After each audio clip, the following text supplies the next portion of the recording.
রমজানের প্রস্তুতির জন্য 11টি প্রস্তুতির কথা আমি আপনাদেরকে শোনাতে চাই।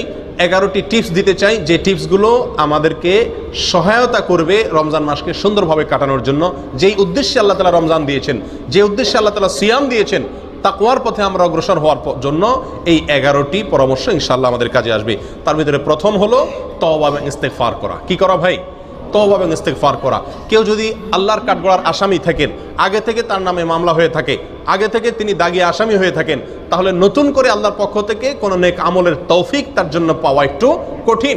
এজন্য আগের যে অপরাধগুলো আছে, রমজান আসছে সেই জন্য আল্লাহর কাছে সেগুলোর জন্য তওবা ইস্তেগফার করে নতুন করে জীবন গড়ার জন্য সংকল্প করতে হবে। নতুন করে রমজান আসছে, আমাকে নতুনভাবে ঘুরে দাঁড়াতে হবে, সেজন্য পিছনের সমস্ত খাতা মুছে ফেলতে হবে, পেছনের সমস্ত গুনাহ খাতার জন্য আল্লাহর কাছে মাপ চাইতে হবে, নতুন জীবন গড়তে হবে, জীবনে মোড় ঘুরাতে হবে, তওবা এবং ইস্তেগফার করতে হবে। করবো তো ইনশাআল্লাহ? এখন থেকে তওবা এবং ইস্তেগফার করে রমজানের জন্য আমরা প্রস্তুতি গ্রহণ করবো ইনশাআল্লাহ। এটা হলো রমজানের প্রথম প্রস্তুতি, তওবা ইস্তেগফার, ফিরে আসা, অন্যায় কাছ থেকে এখন থেকে ফিরে আসতে শুরু করা এবং আল্লাহর কাছে মাপ চাওয়া। আল্লাহর কাছে মাপ চাইলে আল্লাহ সুবহানাহু ওয়া তাআলা যদি ক্ষমা করেন, তাহলে ইনশাআল্লাহ নতুন করে নেক আমলের তৌফিক এবং সুযোগ আমরা লাভ করবো ইনশাআল্লাহ। দ্বিতীয় যে কাজটি করতে হবে সেটা হলো কোরআন এবং সুন্নায় রমজান মাসের যে সমস্ত ফজিলত, মর্যাদা, করণীয়র কথা বলা হয়েছে, যে সমস্ত উপকারিতার কথা বলা হয়েছে, সেগুলো এখন থেকে বেশি বেশি আলোচনা করতে হবে, পড়তে হবে, জানতে হবে এবং কল্পনা করতে হবে। মাথায় বারবার রিমাইন্ড করতে হবে যে রমজান কিন্তু আসছে, জানো। হে আমার প্রবৃত্তি, নিজকে নিজে বলতে হবে যে যে রমজান আসছে সেই রমজান আমার জান্নাতে যাওয়ার সুযোগ, সেই রমজান আল্লাহকে সবচেয়ে বেশি সন্তুষ্ট করার সর্বোত্তম উপায়, এই রমজান জান্নাতের বিশেষ গেট দিয়ে প্রবেশের এক সুবর্ণ সুযোগ, এই রমজান আমার পূর্বের সব গুনাহ খাতাকে মাফ করার উপায়, এই রমজান আমার জীবনকে পরিবর্তন করার উপায়, এই রমজান শয়তানের সঙ্গে যে আমার কুস্তি চলে, লড়াই চলে, সে আমাকে অন্যায় করাতে চায়, আমি ভালো থাকতে চাই, সেই লড়াইয়ে আমার জেতার সুযোগ, কারণ আল্লাহ শয়তানকে এই মাসে বেঁধে রাখেন, আমার সুযোগ এই মাসে আমি তাকে হারিয়ে জান্নাতি হওয়ার সুযোগ পেতে পারি। এই যে রমজানের যে সমস্ত উপকারিতাগুলো আছে, রমজানের প্রস্তুতি হলো আগে থেকে সেগুলো মনে মনে কল্পনা করতে হবে, আলোচনা করতে হবে নিজেদের মধ্যে। তাহলে কি হবে? রমজানের জন্য আমরা মানসিকভাবে কি হব? প্রস্তুত হতে পারবো ইনশাআল্লাহ। তৃতীয় যে কাজটি করতে হবে সেটি হলো ক্ষমা এবং সওয়াব লাভের জন্য, রমজান মাসে মাগফিরাত লাভের জন্য, অতিরিক্ত সওয়াব আল্লাহ সুবহানাহু ওয়া তাআলার কাছ থেকে সংগ্রহ করার জন্য এখন থেকে মানসিকভাবে দৃঢ় প্রতিজ্ঞা করতে হবে। মানসিকভাবে কি করতে হবে ভাই? দৃঢ় প্রতিজ্ঞা করতে হবে, এরাদা করতে হবে, পাক্কা এরাদা করতে হবে এখন থেকে যে আমি এই রমজান, জীবনের যত রমজান যেভাবেই গেছে না গেছে, এই রমজানটা আর আমি কি করবো না, হেলায় কাটাবো না। ভাই নবী সাল্লাল্লাহু আলাইহি সাল্লামের জীবনে 7 বা 8টি রমজান পেয়েছেন, সাহাবায়ে কেরাম বেশিরভাগ সাহাবীদের জীবনে 2, 4, 5, 6, 7, 8টি রমজান পেয়েছেন।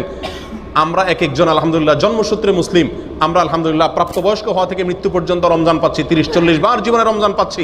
তারা জীবনে 2, 4, 6টি, 7টি, 8টি রমজান পেয়েছেন, প্রাপ্তবয়স্ক হয়েছেন, 40-45 বছরে মুসলমান হয়েছেন, কয়েক বছর পরে মারা গেছেন, শহীদ হয়ে গেছেন, জিহাদের ময়দানে গেছেন, মাত্র কয়েক বছর রমজান পাইছেন। রমজানের রোজা ফরজ হয়েছে যখন, তারপর নবী সাল্লাল্লাহু আলাইহি ওয়াসাল্লাম মাত্র 7-8 বছর বেঁচে ছিলেন। তাহলে অল্প কয়েকটা রমজান পেয়েছেন, কিন্তু সেগুলোকে এত সুন্দর ব্যবহার করেছেন যে তাদের জীবনে তারা সফল হয়ে গেছেন। প্রিয় বন্ধুগণ, আমরা 30-40টা রমজান পাইও সেগুলোকে সফলভাবে কাটাতে পারি না। এর অন্যতম একটা কারণ হলো এটার জন্য আমাদের পূর্ব প্রস্তুতিটা ভালোভাবে থাকে না।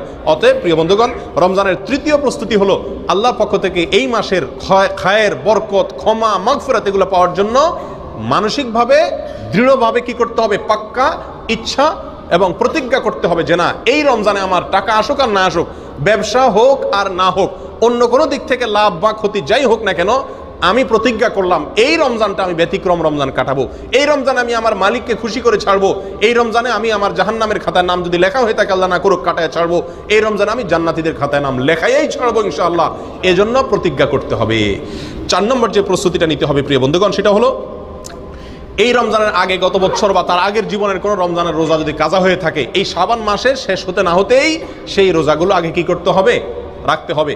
একটি রমজান আসার আগে আগেই পূর্বের রমজানের রোজা কি করতে হয়? কাজা করে শেষ করতে হয়। যদি থেকে থাকে সেগুলো পূরণ করতে হবে। মা বোনদের থাকার সম্ভাবনা থাকে তাদের শেষ করার জন্য উৎসাহ দিতে হবে।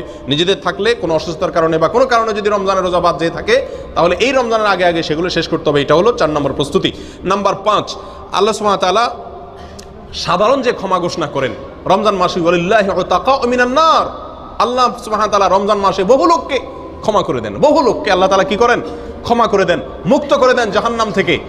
এই যে আল্লাহ সাধারণ ক্ষমা, এটা পাওয়ার জন্য কোন কোন হাদিসে কয়েকটি শর্ত আছে, তার ভিতরে একটি হলো শিরক থেকে মুক্ত হওয়া। কি থেকে মুক্ত হওয়া? শিরক থেকে মুক্ত হওয়া। আরেকটা হলো হিংসা থেকে মুক্ত হওয়া। রমজান আসছে, আল্লাহ তাআলা অটোমেটিক স্বয়ংক্রিয়ভাবে সাধারণ ক্ষমা, গণহারে ক্ষমা করে দিবেন বহু মানুষকে। আমার নামটাও সেখানে যেন ঢুকে যায় বিনা কষ্টে। তার জন্য আমাকে দুটি কাজ বিশেষভাবে করার চেষ্টা করতে হবে। এক, অন্তর থেকে হিংসাকে মুছে ফেলতে হবে। দুই, শিরক থেকে নিজেকে পরিচ্ছন্ন এবং পবিত্র করতে হবে। এই দুটো কাজ যদি আপনি করতে পারেন, তাহলে রমজান মাসে সাধারণ ক্ষমা পাওয়ার জন্য আপনি ইনশাআল্লাহ উপযুক্ত হয়ে যাবেন। তাহলে এখন থেকে রমজানের যে 5 নম্বর প্রস্তুতি, সেটা হলো সাধারণ ক্ষমা লাভের জন্য হিংসা এবং শিরক থেকে নিজেকে কি করতে হবে? পবিত্র এবং পরিচ্ছন্ন করে নিতে হবে। প্রিয় বন্ধুগণ, রমজানের 6 নম্বর প্রস্তুতি হলো রমজান এবং সিয়াম, রোজা সম্পর্কিত মাসআলা মাসাইল যেগুলো আছে সেগুলো সব অর্জন করতে হবে। ফরজ এর এলেম শিক্ষা করা ফরজ, সুন্নতের এলেম শিক্ষা করা সুন্নত, ওয়াজিবের এলেম শিক্ষা করা ওয়াজিব। প্রিয় বন্ধুগণ, অতএব রমজান মাসের রোজা কিসে ভাঙে, কিসে দুর্বল হয়, কিসে সেটার মান কমে যায়, কিসে তার মান বাড়ে, কিভাবে করা উচিত, কিভাবে করা উচিত নেই সংক্রান্ত জ্ঞান অর্জন করতে হবে। ঠিক না ভাই? ঠিক। এটা আমাদেরকে রমজানের প্রস্তুতির অংশ হিসাবে করতে হবে। 6 নম্বর। 7 নম্বর যে প্রস্তুতিটা নিতে হবে সেটা হলো পিছনের যে সমস্ত রমজান আমাদের কেটে গেছে, গত বছর তা আগের বছর বিভিন্ন রমজান চলে গেছে না, সেই রমজানগুলোতে আমরা আমল করতে পারি নাই অনেকে। ঠিক না ভাই? ঠিক। রমজানের পরে আফসোস করি। আফসোস করে লাভ নাই। আগে থেকে ভালো করে প্রস্তুতি না নিলে আপনার সময় চলে যাবে ঠিকই, আবার প্রত্যেক রমজানের পরে কি করবেন? আক্ষেপ করবেন, হায় আফসোস করবেন। কোনো লাভ নাই, এটা অযথা আফসোস করা। প্রিয় বন্ধুগণ, বিগত রমজানগুলোতে আমি কেন নেকামল করতে পারি নাই, কেন আমার তারাবিটা পড়া হয় নাই, কেন আমার কোরআন কারীম ভালো করে পড়া হয় নাই একবার, কেন আমার অর্থ সহকারে কোরআন বোঝা হয় নাই, কেন আমার কোরআনের হালাকে বসা হয় নাই, কেন আমার প্রচুর পরিমাণ দান করা হয় নাই, কেন আমার অমুক কাজটা করা হয় নাই, কেন মিসকিনদেরকে ইফতার করতে পারি নাই, কেন রোজাদারকে ইফতার করতে পারি নাই, কেন দান দক্ষিণা করতে পারি নাই, কেন ওই আমলটা করতে পারি নাই, কেন তো সেই আমলটা করতে পারি নাই, কেন ইতিকাফ করতে পারি নাই, কি সমস্যা ছিল সেগুলো এবার রমজানের আগে চিহ্নিত করতে হবে যে গত বছর আমি কেন করতে পারি নাই। বন্ধুর কারণে, রুমমেটের কারণে, টাকার লোভের কারণে, কি সমস্যার কারণে, সেটাকে চিহ্নিত করতে হবে। করে এই বছর রমজানের আগে আগে সেই কারণগুলো থেকে নিজেকে পরিচ্ছন্ন করে নিতে হবে। তাহলে ইনশাআল্লাহ এবার রমজানটা আপনি সুন্দরভাবে এবং ভালোভাবে কাটাতে পারবেন। আল্লাহ যেন আমাদেরকে তৌফিক দান করেন। প্রিয় বন্ধুগণ, 8 নম্বর প্রস্তুতি হলো রমজানের যে নেক আমলগুলো আছে এগুলো শাবান থেকেই তার প্রস্তুতিমূলক রিহার্সেল শুরু করে দিতে হবে, মহড়া শুরু করে দিতে হবে। গুরুত্বপূর্ণ কোনো কাজের আগে থেকে মানুষ কি দেয়? মহড়া দেয়। রমজান আসছে, এই জন্য রোজা রাখতে হবে। শাবান মাসে নবী সাল্লাল্লাহু আলাইহি ওয়াসাল্লাম রোজা শিখাইছেন। মহড়া এখন থেকে কোরআন তেলাওয়াতের অভ্যাস করা যাতে রমজান করতে সুবিধা হয়, এখন থেকে রমজানের আমলগুলোর কি দিতে হবে? মহড়া দিতে হবে। এটা হলো রমজানের 8 নম্বর প্রস্তুতি। 9 নম্বর যে প্রস্তুতির কথা বলবো সেটি হলো যাতে সুন্দরভাবে ব্যবহার করতে পারি, রমজান মাসের 24 ঘন্টার রুটিন করতে হবে। কি করতে হবে ভাই? রুটিন করতে হবে। সকাল থেকে সন্ধ্যা পর্যন্ত ডিউটিতে থাকি আর যেখানেই থাকি, আমি কোন মুহূর্তটি কিভাবে আল্লাহকে সন্তুষ্ট করার চেষ্টা করব, কোন মুহূর্তটি আমি ডিউটির সময় আল্লাহকে কিভাবে সন্তুষ্ট করার চেষ্টা করব, রুমে আসার পরে আমার মালিককে কিভাবে সন্তুষ্ট করব, আমি কিভাবে আল্লাহর অসন্তুষ্টি পথ থেকে ফিরে আসব, পুরা দিনের ছক আঁকা। আমি প্রতিদিন 1 পারা কোরআন পড়ব, আমি প্রতিদিন 10 টাকা দান করব, আমি প্রতিদিন এতবার অমুক জিকিরটা করব, আমি অমুক দোয়াটি এতবার পড়ব, এতবার দুরূদ পড়ব, এতবার ইস্তেগফার পড়ব, এতবার আল্লাহর কাছে মাফ চাইব, কোন টাইমে কোন জিনিসটা করব, এটা এখন থেকে কি করা? তালিকা করে নেওয়া। কথা বুঝে আসছে ভাই? আল্লাহ তাআলা আমাদের সকলকে তৌফিক দান করেন।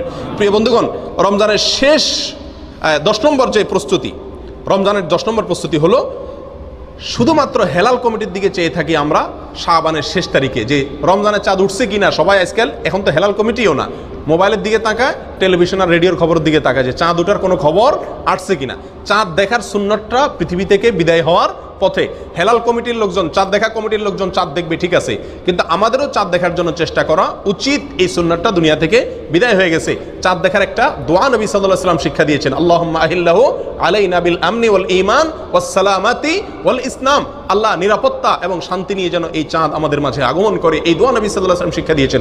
অতএব রমজানের প্রস্তুতি 10 নম্বর প্রস্তুতি হবে শাবানের শেষ তারিখে, 29 তারিখে যার যার সাধ্য অনুযায়ী চাঁদ দেখার জন্য পশ্চিম আকাশে একটু অনুসন্ধান চালানো। কথা বুঝে আসছে ভাই? আমরা সবাই করবো তো ইনশাআল্লাহ? এটা আমরা জীবনে কয়বার করেছি সন্দেহ আছে। ছোটবেলা হয়তো গ্রামে থাকতে করা হয়েছে, আর করা হয় নাই।